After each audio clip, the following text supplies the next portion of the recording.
Silakan saudara-saudara, nanti kalau ada yang mau ditanyakan, silakan di-cut saja. Pelajaran Zoom kali ini kita masih melanjutkan minggu yang lalu yang terpotong, ya. Oke, mari kita bersatu dalam doa dulu sebelum kita mulai. Saudara Victor sedang berhalangan, jadi mungkin saya yang langsung ambil alih dari perhentian. Ya. Saudara-saudara sekalian, sudah ada yang baca 2 minggu yang lalu pelajaran Zoom kita? Karena pelajaran Zoom kali ini masih menyambung dengan pelajaran Zoom yang lalu. Pelajaran Zoom yang lalu itu kita masih berbicara tentang apa yang kekhawatiran, apa yang kami makan, apa yang kami pakai, apa yang kami minum. Ya, itu yang masih menjadi pertanyaan-pertanyaan di kita. Ya. Kita rata-rata masih takut, masih khawatir, ya, pada perjalanan hidup di depan. Ya, ketika kita dikasih tugas untuk peralihan jabatan, ya, kita banyak yang mempertanyakan bagaimana nanti saya makan, bagaimana saya minum, bagaimana saya pakai.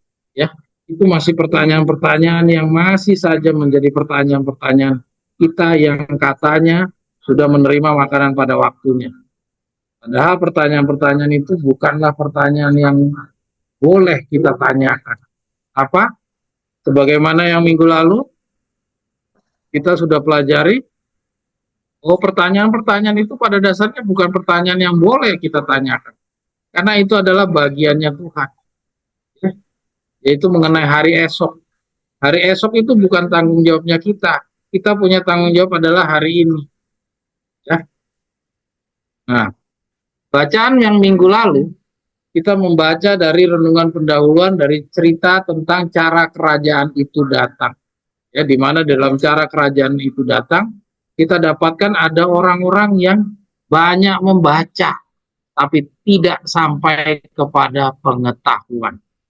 Ya, banyak orang membaca, tapi tidak sampai pada pengetahuan. Artinya di zaman cara kerajaan itu mau datang, ya akan kita ketemu sama orang-orang yang tampaknya belajar, tampaknya sangat patuh sama tuntutan-tuntutan Tuhan, tapi mereka tidak pernah sampai di dalam pengertian.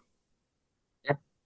Dia tidak sampai di dalam pengetahuan. Artinya, kalau dia punya percaya, artinya percayanya dia sama seperti orang-orang yang keluar dari Mesir. Ya, mereka punya belajar, ya, tapi dia tidak sampai dimengerti, ya, dia tidak sampai di pengetahuan, atau dengan kata lain dia tidak sampai di dalam pengertian. Ya. Dengan demikian percaya yang dia punya itu bukan percaya yang didasari oleh pembenaran oleh itu.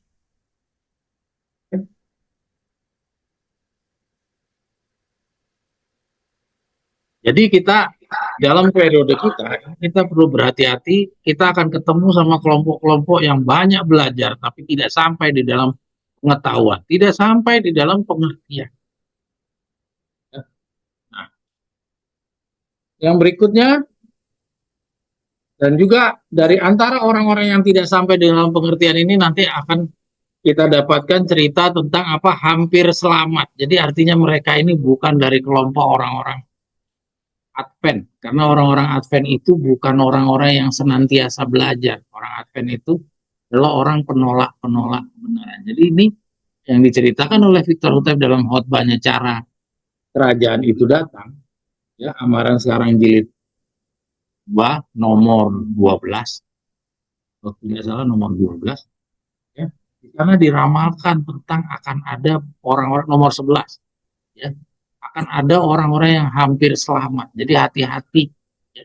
Jangan sampai kita adalah salah satu dari orang-orang yang dikatakan hampir. Terus yang berikutnya kita review materi minggu yang lalu. Juga kita bicara tentang jika hidup keagamaanmu tidak lebih benar daripada orang-orang ahli-ahli Taurat, maka kita tidak akan juga perlu dipelajari lagi, ya, saudara-saudara sekalian. Dan yang terakhir adalah kita belajar dari contoh Lot yang berlambat.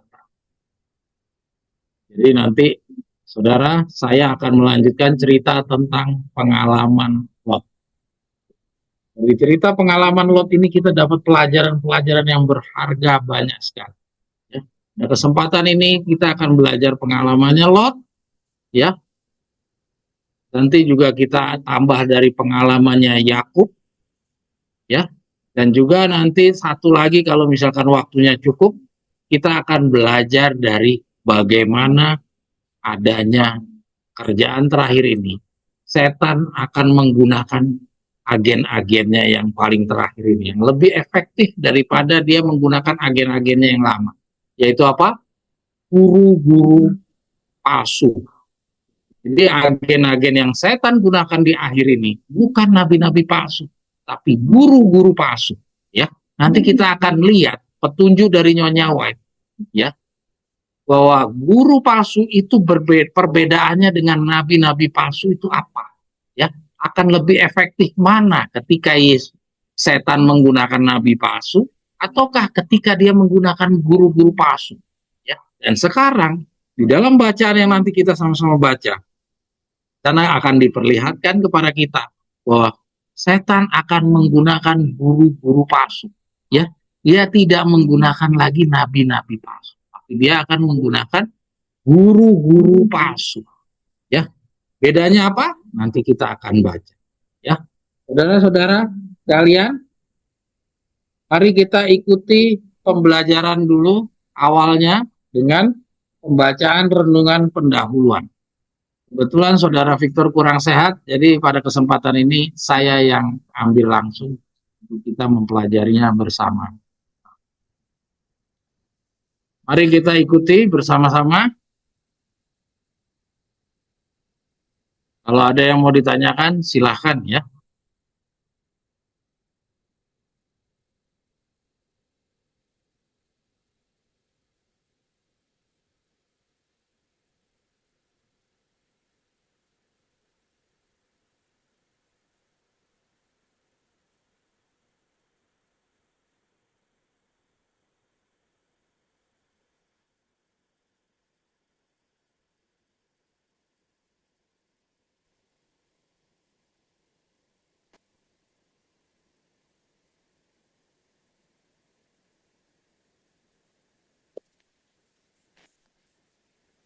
Ya,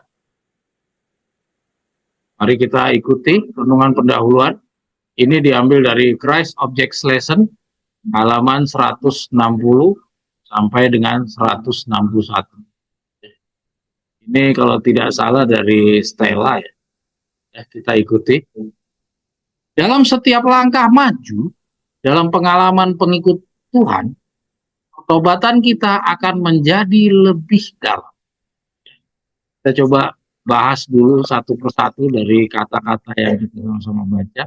Kita ikuti di dalam baris yang pertama, kalimat yang pertama. Dalam setiap langkah maju dalam pengalaman pengikut Tuhan, obatan kita akan menjadi lebih dalam. Jadi semakin kita maju di dalam pengalaman pengikut Tuhan, maka pertobatan kita juga akan lebih mendalam. Jadi pertobatan kita tidak akan begitu-begitu saja.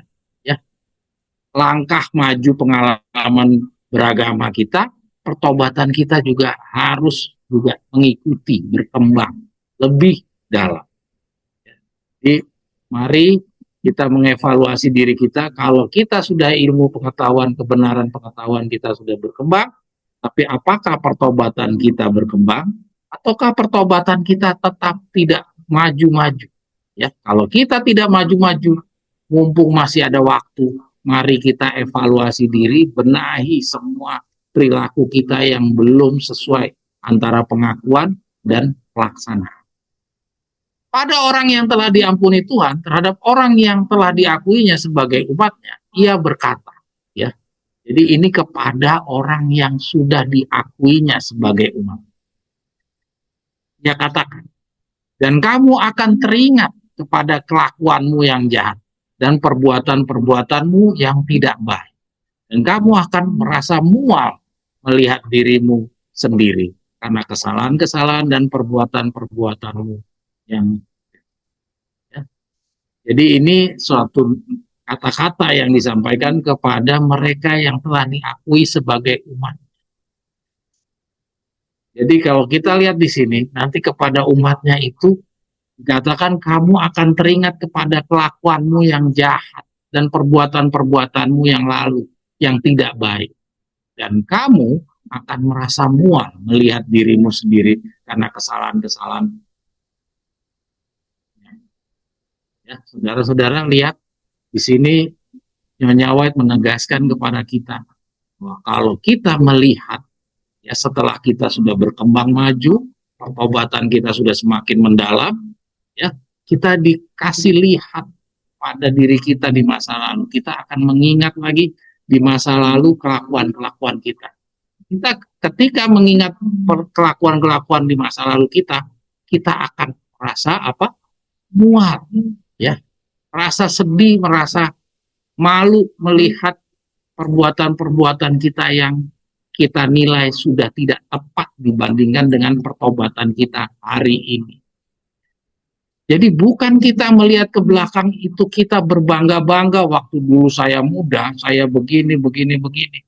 Waktu dulu saya itu begini-begini. Waktu saya dulu masih kerja, saya begini-begini. Waktu dulu waktu di Ambon, saya begini-begini, begini. Saya lawan itu, itu bukan mual namanya. Itu namanya kita bangga dengan perjalanan kita di masa lalu.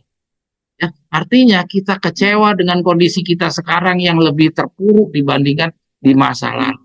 Ya, kan itu rencana Tuhan mengingatkan kita dengan kelakuan kita di masa lalu. Kita harus seperti yang dikatakan oleh Nyonya White di sini, yaitu apa? Kita harus merasa jijik dan mual, malu melihat perilaku kita di masa lalu. Ya, ini yang dilakukan oleh orang-orang yang katanya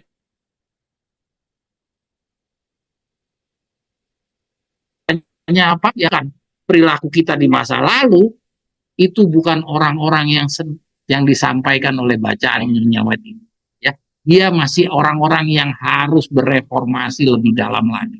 Ya, artinya kita belum masuk di dalam kategori bacaan Nyonya White. Ini suatu renungan untuk mengevaluasi kita. Sekali lagi ia berkata, aku akan meneguhkan perjanjianku dengan engkau dan engkau akan mengetahui bahwa akulah Tuhan. Dan dengan itu engkau akan teringat-ingat yang dulu dan merasa malu. Ya, jadi bagi umat-umat yang sudah diakui sebagai umatnya, atau dengan kata lain sudah pertobatannya diterima sama Tuhan, ya sudah berkembang, ya ilmu pengetahuan kebenarannya berkembang, pertobatannya pun juga sudah berkembang, dia akan malu apabila mengingat-ingat lagi perilaku-perilakunya di masa lalu. Sehingga mulutnya terkatup sama sekali karena nodamu. Waktu aku mengadakan perdamaian bagimu, karena segala perbuatanmu, demikian firman Tuhan Allah. Yeskel 16 ayat 62 dan 63. Lalu bibir kita tidak akan dibuka untuk memuliakan diri kita. Nah, itu lihat ya. Ini saya kasih warna merah.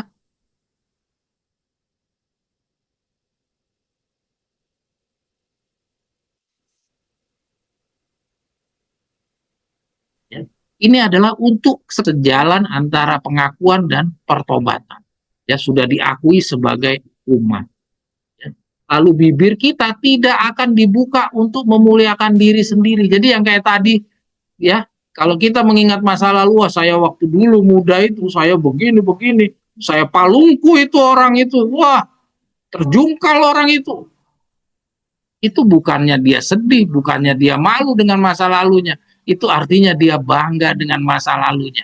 Nah, kata-kata yang seperti itu tidak ada di dalam kelompok orang yang disebutkan dalam bacaan ini. Katakan lalu bibir kita tidak akan dibuka untuk memuliakan diri sendiri. Jadi kalau kita sudah menjadi orang yang bertobat sesuai bacaan ini, kita tidak akan memuliakan diri kita sendiri.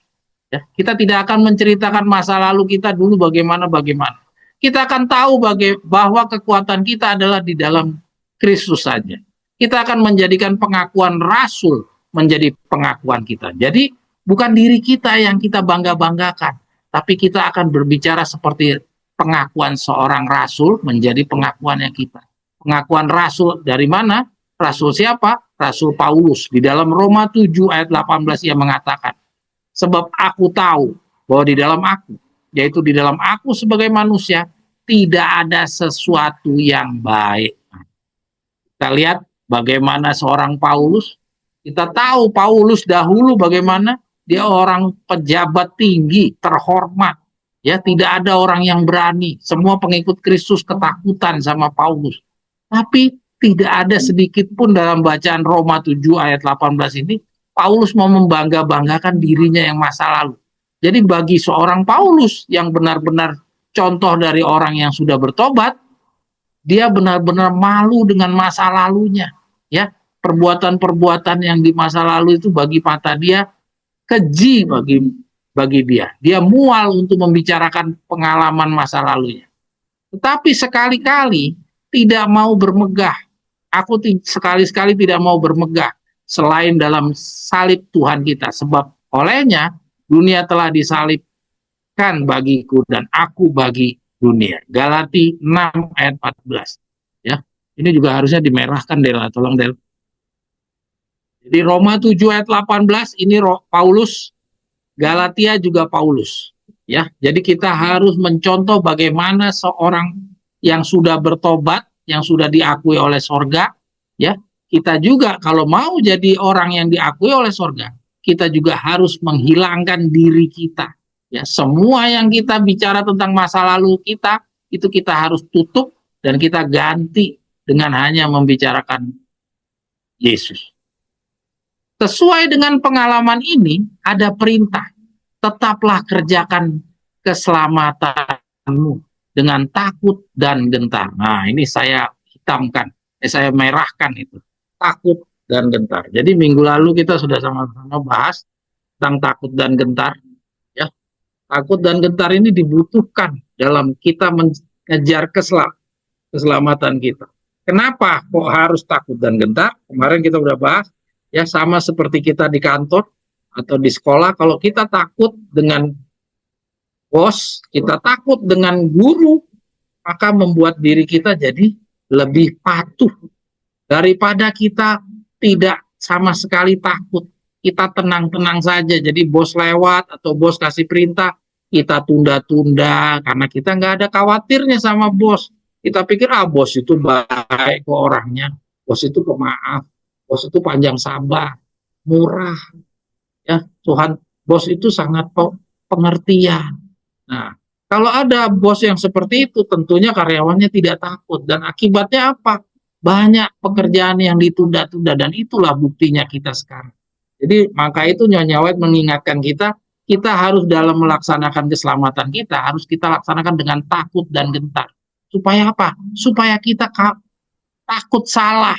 Ya, kita khawatir kalau misalkan bos itu kecewa, atau kita khawatir kalau guru itu nanti akan menghukum kita, sehingga kita akan mematuhi dengan tepat, dengan berhati-hati. Ya, itu yang dimaksud dengan takut dan gentar, dan itu yang harus kita lakukan. Bukan saja seperti waktu aku masih hadir, karena Allah lah yang mengerjakan di dalam kamu, baik kemauan maupun pekerjaan menurut kerelaannya. Allah tidak mau engkau merasa takut bahwa ia akan gagal untuk menggenapi janjinya. Ya, nah, kita lihat di sini dijelaskan sama Nyonya White tentang takut dan gentar itu bukan takut akan kemampuan Tuhan memberikan kita makan, memberikan kita minum, memberikan kita pakai, yang seperti yang 2 minggu yang lalu kita bahas. Ya, kita itu ketakutan kita cenderung adalah ketakutan yang merupakan bagiannya Tuhan. Padahal yang ditanggung jawabkan kepada kita adalah yang kita perlu khawatirkan adalah ketakutan bagaimana kita ini bisa melaksanakan tuntutan Tuhan. Yang kita khawatir itu adalah diri kita. Jangan kita khawatir bagiannya Tuhan. Karena Tuhan sudah membuktikan dari mulai Adam dan Hawa, dari zamannya air bah, dari zamannya Tugu Babel, dari zamannya Musa keluar dari Mesir, ya, dari zamannya Yusuf, ya, di dalam sumur, ya, sampai menjadi seorang raja, itu sudah membuktikan bahwa Tuhan itu mampu. Kenapa kita sekarang khawatir apa yang kita makan, apa yang kita minum, apa yang kita pakai? Ya, di sini dijelaskan sama Nyonya White. Allah tidak mau engkau merasa takut bahwa ia akan gagal menggenapi janjinya tuh. Ya, Allah tidak mau kita takut bahwa Tuhan akan gagal menggenapi janjinya. Bahwa kesabarannya akan habis atau pengasihannya akan ternyata berkurang. Tuhan tidak mau ya kita merasa takut seperti itu. Ingatkan kepada kita, takutlah jangan sampai kemauanmu tidak akan ditaklukkan kepada kemauan Kristus. Nah, ini yang kita harus takutkan. Ini yang diingatkan sama Tuhan. Kenapa kita takut sama masalah makan, masalah minum, masalah kita pakai? Ketika perintah beralih jabatan, ya dari buku Dasar-Dasar Kepercayaan Umat Davidian, kita takut sekali untuk menjalankan perintah yang diperintahkan kepada kita. Karena kita takut nanti makan apa, takut minum apa, nanti takut pakainya bagaimana. Bagaimana kita kalau nggak punya uang atau kekurangan. Yang kita takut itu bagiannya Tuhan, yang Tuhan tidak mau. Ya, yang katanya Tuhan tidak mau engkau merasa takut. Ya, kita disuruh takutlah akan bagian kita. Ya, takutlah jangan sampai kemauanmu tidak akan ditaklukkan kepada kemauan Kristus. Supaya jangan sifat-sifat warisanmu yang telah bertumbuh itu akan mengendalikan kehidupanmu. Kenapa bisa bertumbuh? Karena kita pelihara. Jadi selama ini kita kurang sekali kepatuhan kepada Tuhan. Kita biarkan saja sifat-sifat yang mementingkan diri sendiri, memikirkan diri sendiri, mengandalkan kemampuan diri sendiri. Itu kita biarkan selalu bertumbuh terus-menerus ya. Sekarang diingatkan di dalam pendidikan yang paling terakhir kita disuruh koreksi ya. Pendidikan, pembangunan dan reformasi sekarang kita disuruh koreksi. Allah lah yang mengerjakan di dalam kamu baik kemauan maupun pekerjaan menurut kerelaan ya. Jadi Allah lah yang akan mengerjakannya. Jadi jangan khawatir, jangan takut. Takutlah. Ini sekali lagi diulangi lagi sama Nyonya White. Takutlah jangan sampai kemauan diri sendiri akan menghalangi tujuan tinggi yang Allah ingin laksanakan dengan perantaraan. Ya, siapa yang tunduk sama kemauannya sendiri? Siapa? Yang kita tahu salah satu contohnya adalah Yunus. Ya, Yunus dia tunduk sama kemauannya sendiri. Dia bukan pergi ke Niniwe, dia pergi ke Tarsis. Untungnya Tuhan masih memberikan kesempatan kedua kepada si Yunus. Kalau tidak, Yunus itu sudah mati karena dilempar dari kapal ke laut. Kalau tidak ditelan sama ikan, mungkin dia sudah selesai nasib. Ya. Jadi di sini diingatkan kepada kita, takutlah jangan sampai kemauan diri sendiri akan menghalangi tujuan tinggi yang Allah ingin laksanakan dengan perantaraan. Jadi jangan sampai diri kita menjadi penghalang pekerjaan itu. Maka itu diri kita ini harus diperangi. Ya. Dikatakan musuh terbesar dari kita adalah diri kita. Takutlah untuk percaya kepada kekuatanmu sendiri. Nah ini berkali-kali ditegaskan. Takutlah kepada kekuatan kita sendiri. Takutlah untuk menarik tanganmu dari tangan Kristus. Kita harus takut sama diri kita sendiri. Dan takutlah berusaha untuk menjalani jalan kehidupan tanpa hadiratnya yang tetap. Karena inilah perilaku-perilaku kita, yaitu apa? Kebiasaan menggunakan kekuatan sendiri, kebiasaan untuk menarik tangan kita dari tangan Tuhan, terus kebiasaan berusaha menjalani perjalanan hidup ini tanpa ada kehadiran Tuhan beserta kita. Kita laksanakan semua dengan kekuatan kita. Tapi ketika kita gagal, kita selalu bersungut-sungut menyalahkan Tuhan, kenapa engkau tidak menolong kami. Ini semua yang selama ini kita lakukan. Kita sedang dikoreksi dalam bacaan ini. Kita perlu menutupi segala sesuatu yang dapat mendorong kepada kecongkakan dan merasa diri kuat. Nah, ya, jadi diri sendiri harus dimatikan. Kita harus belajar dari seorang Paulus. Oleh sebab itu kita harus waspada dalam memberi atau menerima pujian yang muluk-muluk. Nah, kalau tadi kita dibilang suruh percaya kepada Tuhan, jangan ragu, jangan gunakan kekuatan kita sendiri. Sekarang lebih berkembang, dikritik sama Ellen G. White dari tentang apa? dalam hal puji-pujian. Ya, kita diingatkan di sini kita harus waspada dalam memberi maupun menerima. Saudara lihat, memberi dan menerima. Jadi kalau kita puji-puji orang, itu pun dibilang kita perlu waspada, hati-hati. Kenapa kok harus waspada? Mari kita baca lebih lanjut. Adalah pekerjaan setan untuk melecehkannya. Nah, jadi jangan lupa, suka memuji-muji, ya, atau menerima pujian, itu pekerjaan setan. Jadi kalau kita malah nunggu orang muji-muji kita, itu artinya kita sedang dipengaruhi oleh roh setan, bukan roh Allah. Roh Allah itu tidak cari kebanggaan orang, ya, tidak cari panggung, tidak cari pujian, dan juga tidak memuji-muji orang-orang yang harusnya tidak mendapatkan pujian. Ya, mari kita baca lebih lanjut. Ia suka melecehkan serta menuduh dan menghakimi. Ya, dengan demikian ia berusaha merusakkan jiwa. Mari kita lanjut lagi. Orang yang memberi pujian kepada manusia digunakan setan sebagai alatnya. Nah, coba lihat, ya. Jadi orang yang memberi pujian kepada manusia lain itu digunakan oleh setan. Jadi hati-hati. Baik saudara menerima pujian, itu Anda harus waspada, ya. Jangan berbesar hati, jangan besar kepala, jangan ternina bobo karena dipuji-puji orang, ya, karena merasa diri, wah, saya sudah berjasa bagi orang lain, orang banyak yang mengucapkan terima kasih kepada saya, jadi besar kepala. Padahal kita lagi dikoreksi sama tulisan Nyonya White ini. Kita jadi terlupakan gara-gara kita dapat sanjungan-sanjungan dari banyak orang. Kita lupa bahwa sanjungan dari manusia itu tidak ada artinya. Ya, di mata Tuhan sanjungan itu tidak dihargai. Ya, di mata Tuhan kamu dipandang kurang.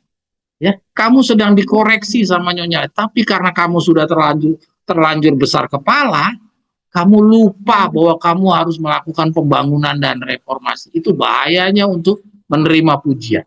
Tapi di sisi yang lain, di sini dibilang jangan memberikan pujian kepada manusia, digunakan setan sebagai alatnya. Jadi artinya kalau kita suka mengangkat-ngangkat orang lain di dalam pergaulan, rata-rata kita memang selalu mengangkat orang lain, ya, untuk dapat penghargaan atau untuk dihargai orang yang kita ajak bicara. Biasanya kita ngangkat orang lain.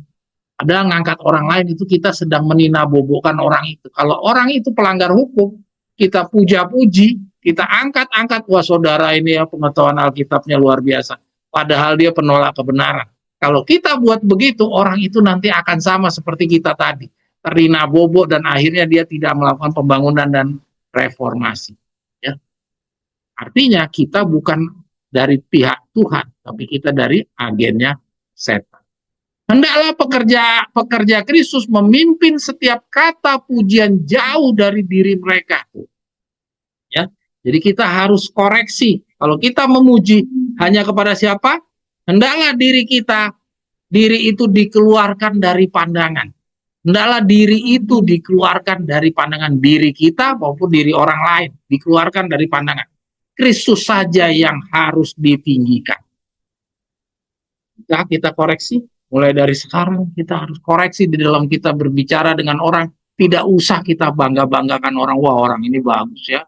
Saudara ini jasanya luar biasa. Padahal kita harus lihat faktanya, orang ini sudah penolak kebenaran dan sudah banyak menghalang-halangi orang-orang untuk berkenalan dengan kebenaran. Itu jangan pernah kita lakukan.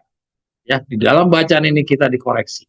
Hanya Kristus saja yang harus ditinggikan.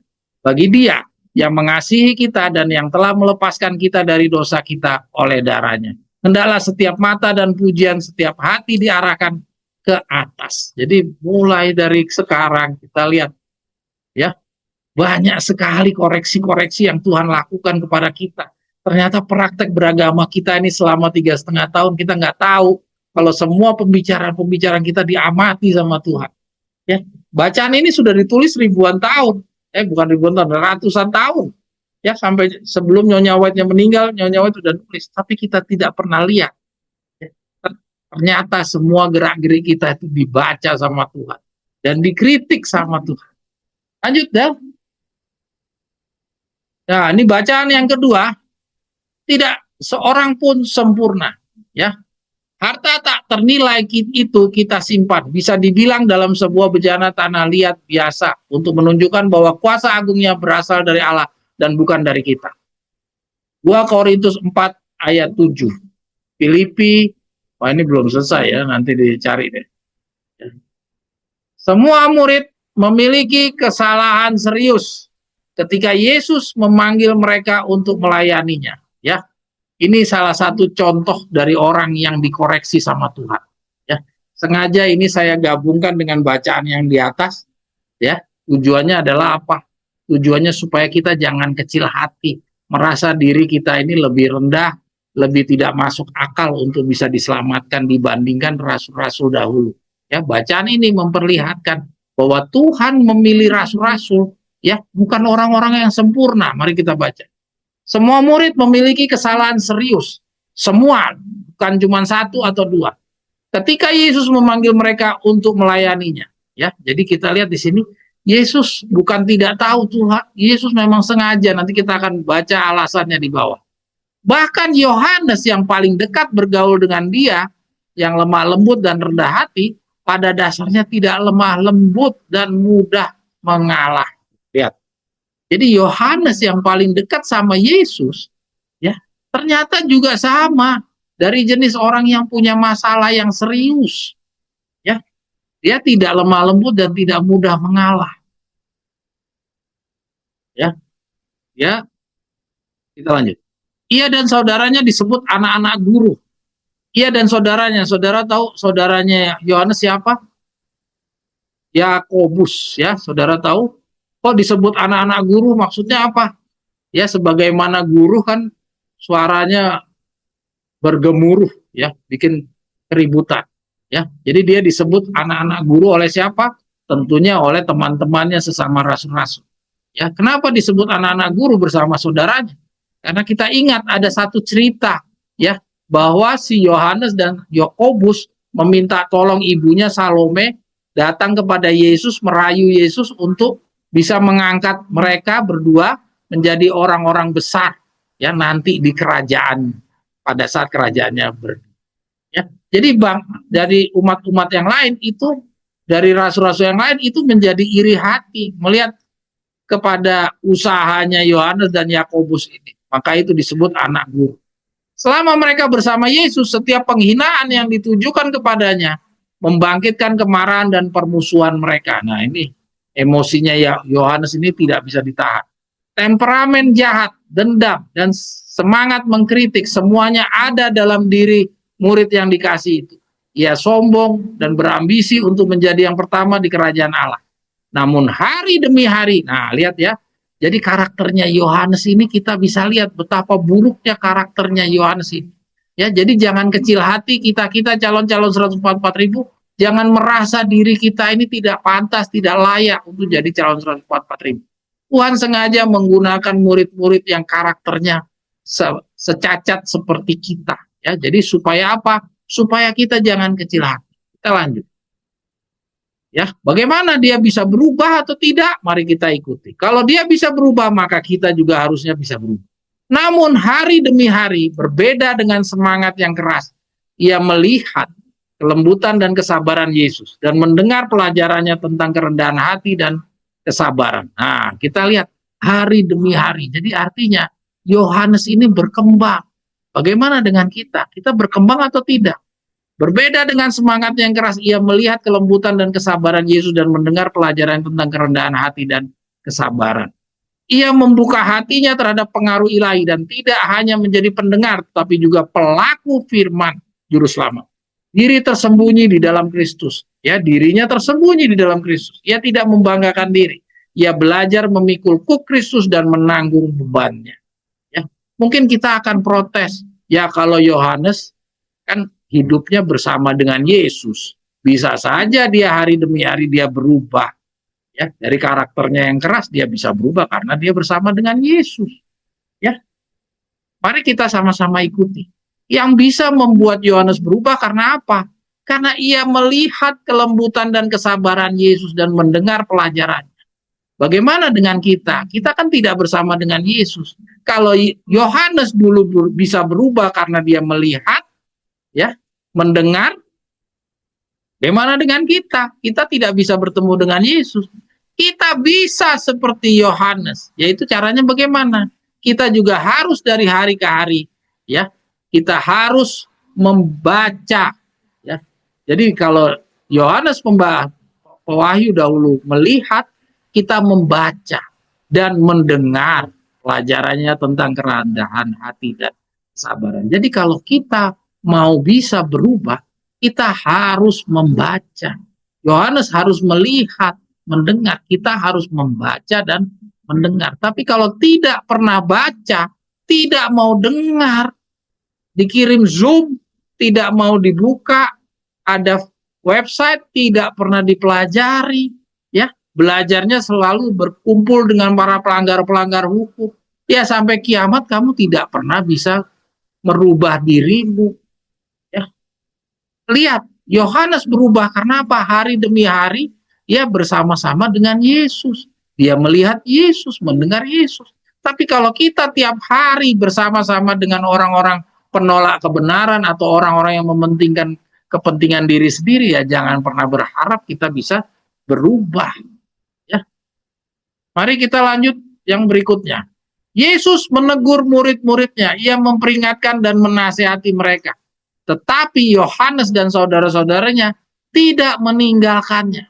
Mereka memilih Yesus terlepas dari teguran-tegurannya itu. Saudara lihat, kenapa ini harus disampaikan kepada kita oleh Nyonya White? Saya tanya saudara, kalau saudara tiap hari ditegur, diperingatkan, dinasehati oleh seseorang, apakah saudara akan tetap tinggal atau saudara akan pergi? Enak aja orang itu buat orang tua saya bukan, yang ngelahirin bukan, enak aja negur-negur terus. Enak aja dia memperingatkan, kasih gaji ke saya juga. Enggak, negur, memperingatkan, menasehati, saya tinggalkan aja.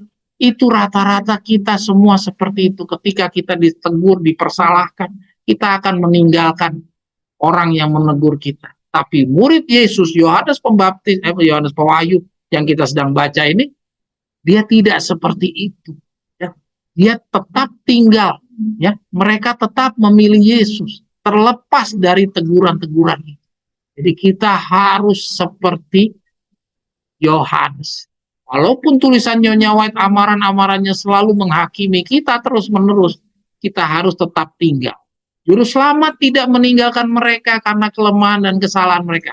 Ya, ini janjinya Tuhan kepada kita bahwa juru selamat tidak akan meninggalkan mereka. Kalau juru selamat tidak meninggalkan Yohanes, maka juru selamat juga tidak akan meninggalkan kita karena kelemahan dan kesalahan kita.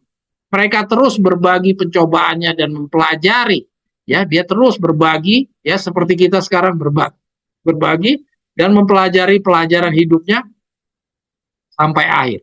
Dengan memandang Kristus, karakter mereka diubah. Nah, jadi kita juga demikian. Kalau kita terus belajar, ya mengenal Kristus, karakternya, ya Yesus itu adalah firman. Yohanes 1 ayat 1 dan 14. Yesus itu adalah firman dan dia pernah tinggal di antara kita. Ya, kalau kita terus memandang Kristus, maka karakter kita diubah.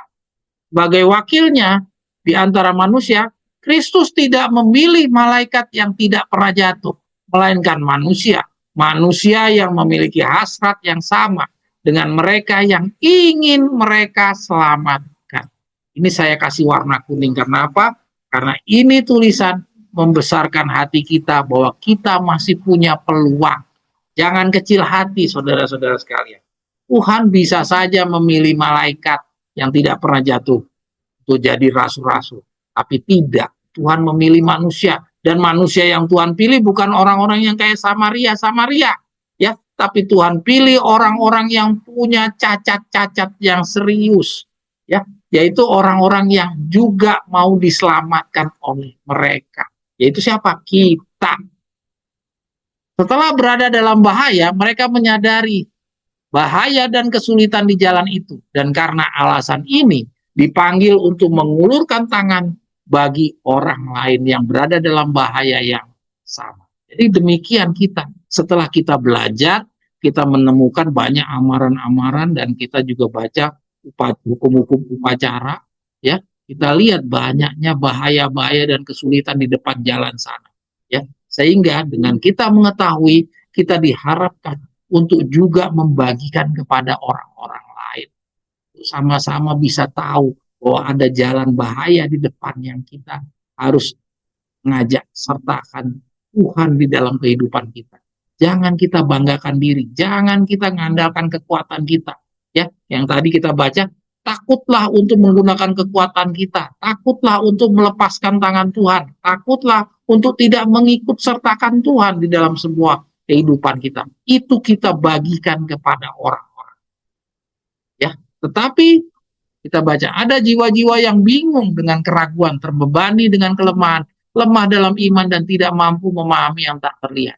Ya, inilah yang harus dijangkau melalui website, melalui postingan-postingan, melalui kalau bisa door to door, ya silahkan. Tapi seorang sahabat yang dapat mereka lihat, datang kepada mereka menggantikan Kristus, dapat menjadi mata rantai penghubung untuk menguatkan iman mereka yang gemetar kepada Kristus. Yaitu kita, ya. Sahabat yang dapat mereka lihat yaitu kita. Kita harus menjadi pekerja bersama para malaikat surga dalam mempersembahkan Yesus kepada dunia. Ya. Kira-kira demikian renungan pendahuluan kita. Saudara-saudara, dari renungan pendahuluan ini kita dikoreksi jangan membangga-banggakan diri. Kita harus malu dengan masa lalu kita. Jangan kita malah membangga-banggakan perilaku-perilaku kita, keberhasilan-keberhasilan di dunia, kita jadikan kebanggaan. Itu harusnya kita harus seperti Paulus ya di dalam Roma dan Galatia tadi. Kita harus malu ya sama diri kita di masa lalu. Kenapa? Karena kita sekarang sudah serupa dengan Yesus. Ya, di mana Yesus tidak pernah dia seperti yang kita lakukan di masa lalu. Ya, betapa lumpuh dia. Wah, itu tidak pernah dilakukan oleh Yesus di masa lalu. Ya, jadi kita harus serupa dengan Yesus. Mengingat perilaku-perilaku kita yang seperti itu, kita jadi malu saat kita sekarang sudah bertobat. Ya. Mari kita lanjut ya. Terus kita juga harus menjadikan Tuhan pegangan kita ya. Dan kita juga harus menghindari memuji dan dipuji. Nah, memberi pujian dan mendapatkan pujian itu membahayakan. Kalau kita sudah ternina bobo dengan pujian dan memuji orang yang sebenarnya sudah hampir selamat, ya kita puji dia, maka orang itu akan tetap tidur, tidak pernah bangun. Itu bahayanya. Oke, kira-kira demikian untuk bacaan yang pertama. Kita lanjut.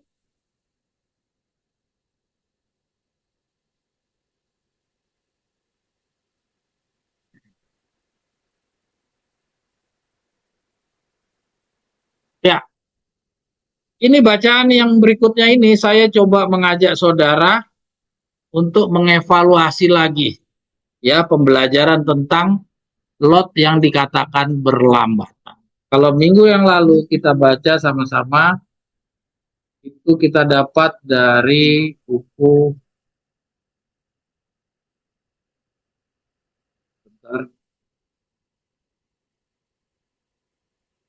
Country Living, halaman 6.6 sampai 7.4. Ya, sedangkan yang ini kita ambil dari buku, boleh Dela ke bawah Del, Para Nabi dan Bapak. Ya, kalau nggak salah Para Nabi dan Bapak ya. Coba bawah, Para Nabi dan Bapak jilid 1 ya. Nah, sekarang kita coba lihat. Kemarin sudah saya sampaikan bahwa pengertian kata-kata berlambatan itu tidaklah seperti yang kita sama-sama baca dari Country Living. Seakan-akan kalau kita baca dari Country Living, seakan-akan Lot lah yang menjadi andil ya, orang yang paling bersalah dalam hal istrinya Lot menjadi tiang garam ya. Lalu saya coba kasih analisa bahwa pada dasarnya bukan Lot disalahkan karena berlambatan, tapi karena Lot tidak memberikan pendidikan yang baik kepada istri dan anak-anaknya. Lot tidak menyamakan sebagaimana dirinya, ya, sebagaimana dirinya yang punya modal waktu belajar bersama-sama Abraham, ya, dia masih mempunyai pengetahuan dan masih punya rasa takut terhadap Tuhan. Itu yang saya coba kasih ulasan. Ulasan yang saya sampaikan itu saya dapatkan dari mana? Mari kita baca dari buku Para Nabi dan Bapak Jilid. Ya, mari kita ikuti. Sekali lagi perintah yang hikmat itu diberikan supaya cepat-cepat pergi karena hujan api itu hanya akan ditangguhkan sedikit waktu lagi. Ya, jadi artinya apa? Artinya perintah untuk keluar dari kota Sodom dan Gomora itu mendekati pencurahan hujan api. Ya, jadi ini nanti pelajaran ini akan berhubungan dengan contoh dan contoh saingan dengan kita yang melakukan pendidikan 3,5 tahun dan pendidikan 40 hari. Ya, nanti kita akan ikuti sampai di sana. Ya.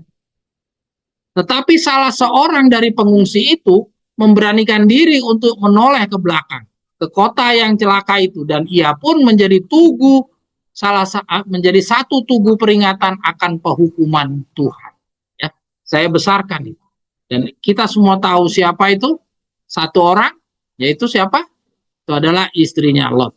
Ya, mari kita terus. Jikalau Lot sendiri tidak menunjukkan sikap berlambatan untuk menurut amaran malaikat, tetapi dengan sungguh-sungguh telah lari ke gunung-gunung tanpa sepatah kata pun menawar-nawar dan menyatakan penyesalan, maka istrinya juga akan berlari melepaskan diri. Ya. Nah, di sini saudara bisa lihat perbedaannya antara tulisan Nyonya White yang tadi di Country Living.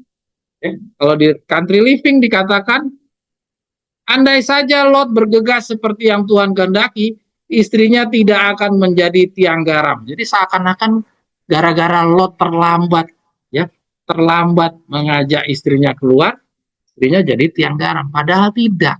Di sini kita baca, ya, dibilang tanpa sepatah kata pun yang menawar-nawar dan menyatakan penyesalan, maka istrinya juga akan berlari melepaskan diri. Jadi berlari melepaskan diri, bukan jadi tiang garam.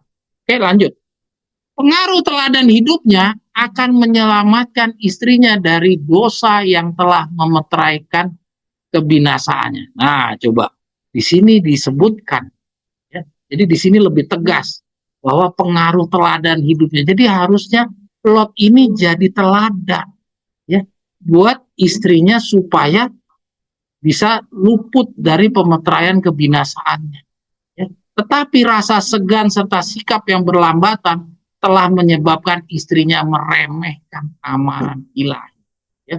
Jadi karena Lot ini tidak menjadi teladan, ia juga sama seperti istrinya, masih mengejar harta, masih cari kedudukan, nyari kemegahan dunia, ya, masih mencintai semua yang dunia tawarkan, sehingga ia tidak memberikan teladan, ya, sehingga ia apa?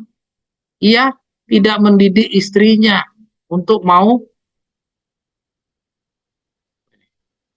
Kita terus, ya, sehingga istrinya meremehkan amaran ilahi. Oke, lanjut. Sekalipun tubuhnya berada di atas padang itu, tetapi hatinya berpegang erat ke Sodom. Ya, jadi sama seperti apa, dan ia pun binasa besertanya. Ia memberontak terhadap Allah oleh sebab penghukumannya mencakup kebinasaan harta benda dan anaknya. Jadi sama seperti bangsa Israel keluar dari Mesir, ya, mereka Tuhan hanya bisa membawa badannya orang-orang Israel keluar dari Mesir, tapi Tuhan gagal mengeluarkan Mesir dari otaknya orang-orang Israel. Ini yang juga berlaku di dalam istrinya. Karena apa? Istrinya Lot masih sayang dengan harta benda dan anak-anak. Lanjut. Sekalipun Allah telah berkenan untuk memanggil dia keluar dari kota yang jahat itu, ia merasa telah diperlakukan dengan kejam. Oleh karena kekayaannya yang telah dikumpulkan bertahun-tahun lamanya itu harus dibinasakan. Gantinya dengan rasa syukur menerima kelepasan itu, ia dengan gegabah telah menoleh ke belakang kepada keinginan dan kehidupan mereka yang telah menolak amaran ilahi. Saudara-saudara, kita bisa lihat di sini bahwa bacaan ini perlihatkan atau menjawab kepada kita, apakah Lot yang disalahkan? Jelas tidak, ya. Jelas tidak. Di sini jelas Lot disalahkan dalam memberikan teladan. Ya. Dia tidak memperingatkan istrinya bahwa jangan mengumpulkan kekayaan sampai bertahun-tahun. Jadi sampai bertahun-tahun Lot ini membiarkan terus istrinya. Dia tidak memberikan pembelajaran teladan untuk mematuhi tuntutan-tuntutan. Ya, dia punya waktu sebenarnya. Maka itu Lot dikatakan berlambatan karena apa? Lot tidak segera mengingatkan istrinya yang sudah bertahun-tahun ya menyayangi hartanya. Sehingga hartanya ini menjadi apa? Batu yang menimpa dirinya.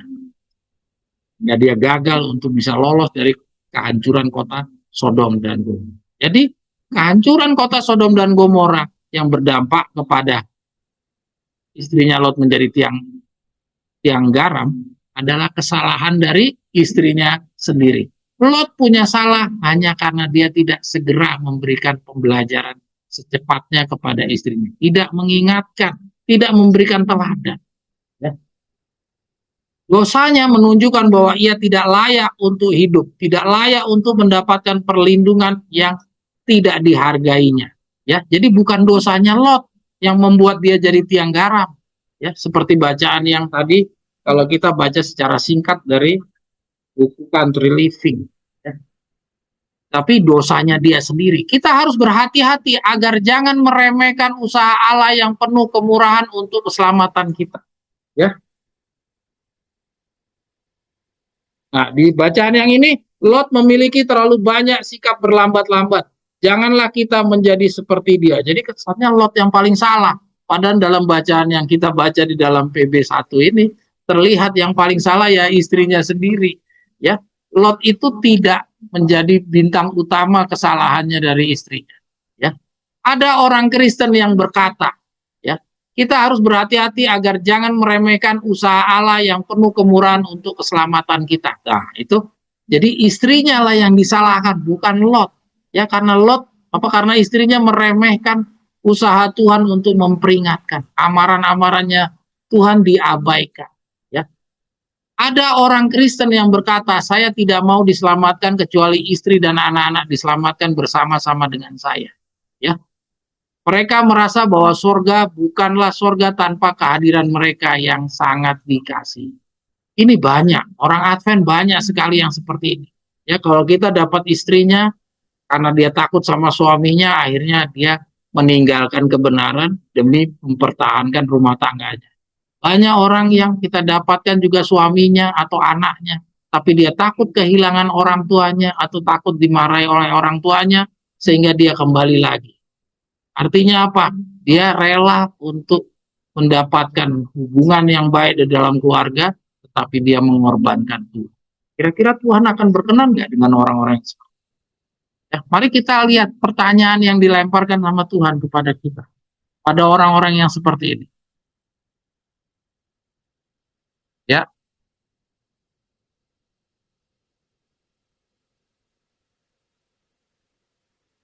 tetapi apakah mereka yang memanjakan perasaan seperti ini mempunyai satu pemikiran yang benar akan hubungan mereka dengan Allah? Mengingat akan kebajikan serta rahmat yang besar itu terhadap diri mereka? Apakah orang-orang yang kayak gini mempunyai satu pemikiran yang, dia jangan digeser dulu, pemikiran yang benar akan hubungan mereka dengan Allah? Ya, jelas tidak. Kalau orang lebih mengutamakan keluarganya, jelas itu dia tidak mempunyai hubungan yang baik dengan Allah. Ya. Yang berikutnya, pertanyaan yang dilemparkan kepada kita untuk menjawab, apakah kita bagian dari orang-orang yang seperti ini? Apakah mereka telah melupakan bahwa mereka telah diikat oleh ikatan kasih dan hormat, serta kesetiaan yang paling erat kepada pelayanan akan Khalik dan penebus mereka? Jadi mereka ini dikatakan lupa. Panggilan rahmat ditujukan kepada semua orang, dan oleh sebab sahabat kita menolak panggilan kasih dan juru selamat, apakah kita juga akan menolaknya? Nah, ini pertanyaan yang harus kita jawab. Apakah kalau sahabat kita atau saudara kita atau anak kita atau siapapun menolak, apakah kita juga harus menolak? Silakan saudara jawab sendiri. Penebus jiwa mahal harganya. Kristus telah membayar dengan satu harga yang tidak terbatas bagi keselamatan kita. Dan tidak seorang pun yang menghargakan nilai daripada pengorbanannya yang besar. Atau daripada nilai jiwa itu akan menyanyi, menyia-nyiakan rahmat Allah itu hanya karena orang lain telah memilih untuk berbuat demikian. Kenyataan bahwa orang lain mengabaikan tuntutan-tuntutannya yang adil harus membuat kita lebih sungguh-sungguh, ya, agar kita sendiri menghormati Allah dan menuntun orang lain yang dapat kita pengaruhi untuk menerima. Jadi kita harusnya kalau ada orang-orang yang menolak, saudara kita, orang tua kita, anak kita, atau pasangan kita menolak, harusnya bukan kita mundur, harusnya kita semakin yakin dan semakin sungguh-sungguh bahwa meyakini bahwa inilah kebenaran yang Tuhan punya. Jadi kita harusnya semakin bersungguh-sungguh di dalam penerimaan kebenaran ini. Bukan kita mundur, ya katanya Nyonya White demikian. Kita harus hargai. Kalau kita takut karena kehilangan suami atau kehilangan istri atau kehilangan anak, ya atau kehilangan apapun, katanya Nyonya White di sini, apakah kamu nggak pernah lihat bahwa Tuhan itu sudah membayar dengan harga yang tidak ada batas? Apakah kamu menilai bahwa harga diri saya yang dari anak Allah yang terhormat menjadi orang yang termiskin dari antara orang miskin, ya hidup di dalam keluarga yang miskin, tuh keluarga tukang kayu, terus dia dia lahir di dalam kandang domba, apakah kamu memandang itu lebih hina, ya? Apakah kamu lebih tinggi daripada itu kalau kamu membela istrimu atau suami? Apakah nyawa saya ini nggak ada artinya bagi kamu? Kalau kamu masih bisa mencari maaf-maaf, ya, apakah nyawa saya rendah daripada yang kamu carikan maaf tadi? Ya, itu pertanyaan yang dilempar kepada kita. Lanjut, Dela. Saudara-saudara sekalian, kita lanjut dari bacaan tentang pengalaman Lot. Lanjut. Nah, sekarang kita belajar dari cerita Lot.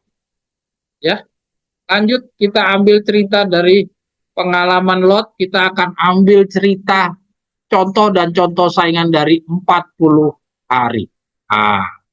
Ya, kalau tadi kita coba mengulas kembali apa yang dari buku Country Living, ya kita mau coba cari jawaban apakah memang Lot yang paling bersalah dalam hal istrinya menjadi tiang garap, tapi ternyata tidak, ya. Mungkin kita ulas sedikit ya sebelum kita baca ini. Saudara-saudara sekalian, itulah sebabnya kenapa kalau kita baca tulisan Nyonya White atau produk-produk roh nubuat baik Nyonya White, Victor Utek, jangan kita biarkan hanya menggunakan satu kutipan saja. Kita harus membiasakan diri, ya, banding membandingkan. Itu tugas kita. Ya, ayat demi ayat, ayat dibandingkan dengan ayat, perkara-perkara rohani dibandingkan dengan perkara-perkara rohani. Nanti kita akan baca ada tulisan Nyonya White yang mengatakan demikian. Jadi tugas kita adalah banding membandingkan. Karena apa? Kalau kita tidak banding membanding, akibatnya seperti tadi. Ketika Nyonya White hanya singkat membicarakan sesuatu peristiwa, kita menyimpulkan sudah luar biasa, padahal itu Nyonya White tidak detail di dalam bacaan tersebut. Kita dapat bacaan detailnya di dalam bacaan yang lain. Sehingga kalau kita menggunakan satu kutipan yang seperti tadi, kita abaikan tulisan yang lain, kita tidak lakukan banding-membandingkan, maka dampaknya adalah sama seperti orang-orang Advent. Ya, kita tahu orang-orang Advent itu sangat menjunjung tinggi gerejanya. Jadi ketika gerejanya kita persalahkan, dia marah. Dia katakan kutipan-kutipan itu sesat. Davidian nambah-nambah, Davidian kurang-kurang. Menciptakan ajaran sendiri. Padahal itu Nyonya White semua. Kenapa? Karena dia anti dengan membanding-bandingkan. Dia hanya menggunakan kutipan-kutipan Nyonya White yang di awal-awal pergerakannya. Ya, seperti yang ada di dalam Nubuatan Berbicara, udah saya sampaikan, ada tulisan Nyonya White yang kalau kita tidak membawa, kalau kita punya kebenaran baru, kita harus bawa dulu kepada tua-tua sidang. Itu masih dipegang sampai hari ini oleh gereja Advent. Termasuk juga reformasi kesehatan. Sampai detik ini, orang Advent, walaupun dia sudah mempunyai Nyonya White 1863 reformasi kesehatan, ya, sampai detik ini orang Advent banyak yang tidak mau reformasi kesehatan. Kenapa alasannya? Karena dia lihat Yesus masih makan ikan. Maka kita kenapa harus reformasi kesehatan? Ya, Yesus saja masih makan ikan. Ellen G. White kan cuma nabi. Yesus itu pencipta dunia. Kenapa kita tidak ikutinya? Yesus yang sebagai pencipta dunia. Nah, inilah gambaran orang yang tidak belajarnya banding-membandingkan. Dia hanya menggunakan satu kutipan, akhirnya yang seperti itulah jadinya. Ya, jadi demikian juga dalam pelajaran tadi tentang Lot berlambatan, ya itu sebagai satu contoh bahwa akibatnya kalau kita menggunakan satu kutipan tidak membanding-bandingkan, akhirnya kita bisa tersesat. Ya, kita akan ketemu hal-hal yang seperti itu di dalam bacaan-bacaan yang lainnya. Nanti akan terus kita akan ketemu yang seperti itu. Jadi lakukanlah prinsip banding-membandingkan. Ya, sekarang kita baca dari cerita putri-putri Lot.